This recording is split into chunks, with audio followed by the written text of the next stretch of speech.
I wanted to start off this morning with passage from First Chronicles chapter 4. Some of you guys know this as the prayer of Jabez. The Lord just brought this to me again this morning. First Chronicles 4 verse 9, it says Jabez was more honorable than all of his brothers.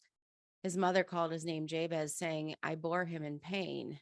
And Jabez called upon the God of Israel, saying, Oh, that you would bless me and enlarge my border, and that your hand might be with me, that you would keep me from harm, so that it might not bring me pain. Essentially asking God to reverse what was spoken over him by his mother. And I never really had seen that piece before, but his prayer for blessing was in specific response to his name and the words spoken over him being associated with pain. And he was saying, essentially, you are the God who can do anything. Make this not be so. Make this not be true.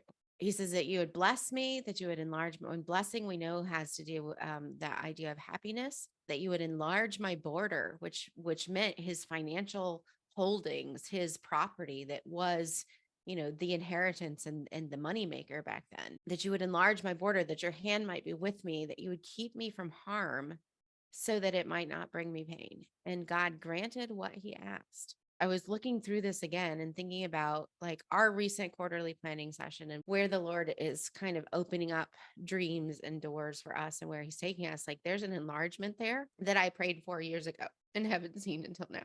And, we don't know in Jabez's story, we don't have a time period on this. It just says God granted what he asked. Did God grant it the next day? Did he grant it the next month? Did he grant it 10 years later? Like there's no time period on that. And I think that's on purpose because then we'd all get hung up on the time and not the God, right? And so in thinking about what God is doing in your business and what God is doing in your life and how God wants to reverse those negative things spoken over us. But would he have done it if Jabez hadn't asked? I don't know. We're not told that part of the story.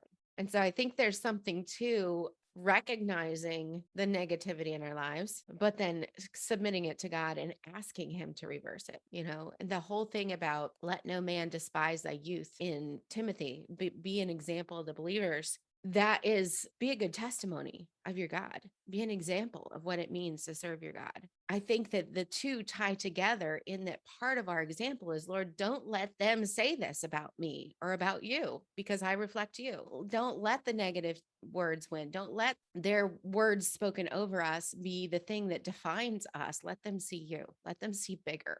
Let them see more. Let them see joy. Let them see the happiness and the blessing and the enlargement and the benefit of what you're doing here.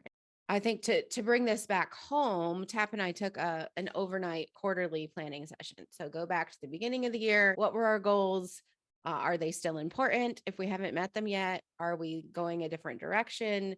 What's happened in the last quarter that affects where we're going next and our next steps? Looking at our finances. We've had some hits lately in that area with travel and different things. And we're wanting to expand our team again and looking to bring on help for our podcast and things like that will give me more time to pour into other areas of focus in the business. And so where are we going to get that from? And rearranging those finances to be able to meet that need, right? And just really taking a look at what he has done, what he's doing now, and where do you want to take us? What does enlarging our borders look like in the next season?